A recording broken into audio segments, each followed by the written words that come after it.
పాల్గొన శుద్ధ త్రయోదశి రోజున జగద్గురు రేణుకాచార్యుల జయంతి సందర్భంగా శ్రీ మహాత్మా బసవేశ్వర మందిరంలో శ్రీ రేణుకాచార్యుల జయంతి కార్యక్రమాన్ని వీరశైవ లింగాయత్ సమాజం ఎడ్లబజార్ వారు ఘనంగా నిర్వహించారు. ఈ సందర్భంగా సదాశివపేట సమాజం కార్యనిర్వాహక అధ్యక్షుడు అమ్మిశెట్టి జయప్రకాష్ మాట్లాడుతూ జిల్లా వ్యాప్తంగా రేణుకాచార్యుల జయంతులు ఉత్సవాలు జరపడం హర్షణీయమన్నారు. ఆదిగురు రేణుకాచార్యుల ఫోటోను ప్రతి ఒక్కరు ఇళ్లలో ఏర్పరచుకోవాలని కోరారు. ఈ సందర్భంగా సదాశివపేటలోని బసవేశ్వర మందిరంలో శ్రీ రేణుకాచార్యుల ప్రతిమకు ప్రధాన కార్యదర్శి సింధూరికేరి వినోద్, కోశాధికారి అమరాది రాచన్న పూజ నిర్వహించారు.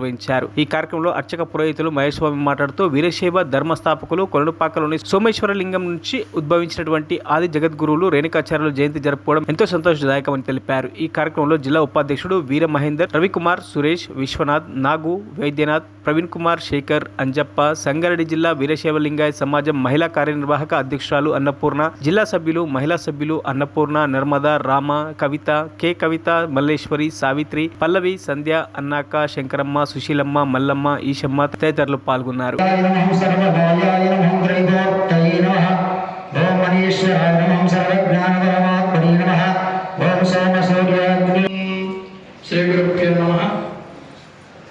ముందుగా ఆది జగద్గురువులు రేణుకాచార్యుల పాదపద్మములకు సాష్టాంగ నమస్కారాలు తెలియజేస్తూ ఈనాడు సదాశివపేట పట్టణం లోపల స్థానిక శ్రీ బసవేశ్వర మందిరమునందు గోధూళి సమయంలో ఆది జగద్గురు అయినటువంటి రేణుకాచార్యుల యొక్క జన్మదినోత్సవం, జయంతి ఉత్సవాన్ని ఈ సమాజ పక్షాన నిర్వహించడం ఎంతో సంతోషదాయకమైనటువంటి విషయము.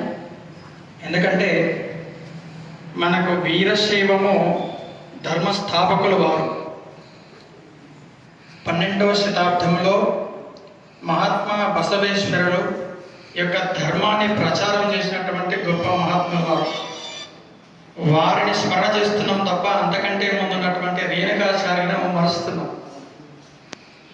కానీ గత 2-3 సంవత్సరాల నుంచి రేణుకాచార్యుల వారి జయంతి కార్యక్రమాలు కూడా ఉమ్మడి తెలుగు రాష్ట్రాలు కానీ ఇతర రాష్ట్రాల్లో కూడా సమాజాల పక్షాన అంగరంగ వైభవంగా నిర్వహించుకుంటున్నాం.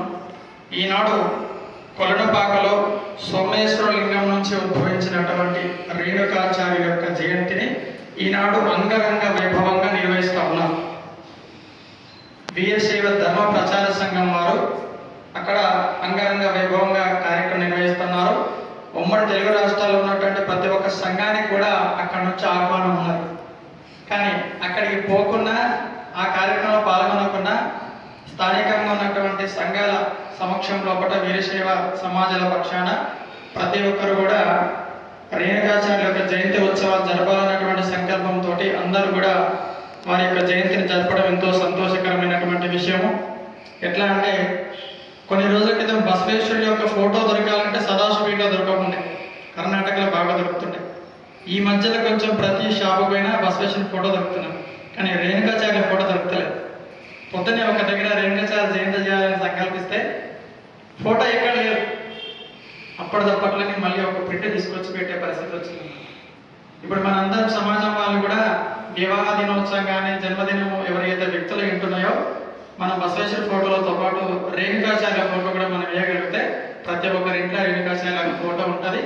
ప్రతి ఒక్కరి ఇంట్లో ఫోటో ఉన్నప్పుడు తప్పనిసరిగా ఈ పాల్గొన మాసం త్రయోదశి నాడు తప్పనిసరిగా రేణుకాచార్య జయంతి కూడా జరుపుకునేటువంటి గొప్ప అవకాశం ఉంటుంది. కాబట్టి మరొకసారి బసవేశ్వర మందిరం లోపల ఈనాడు ఆ యొక్క ఆది జగద్గురు యొక్క జయంతి కార్యక్రమం నిర్వహించినందుకు మీ అందరిపైన కూడా జగద్గురు పంచాచార్యుల యొక్క సంపూర్ణమైనటువంటి అనుగ్రహం మీ అందరిపైన ఉండాలని చెప్పేసి మనస్ఫూర్తిగా కోరుకుంటూ నమో పార్వతీపతయే హర హర మహాదేవ.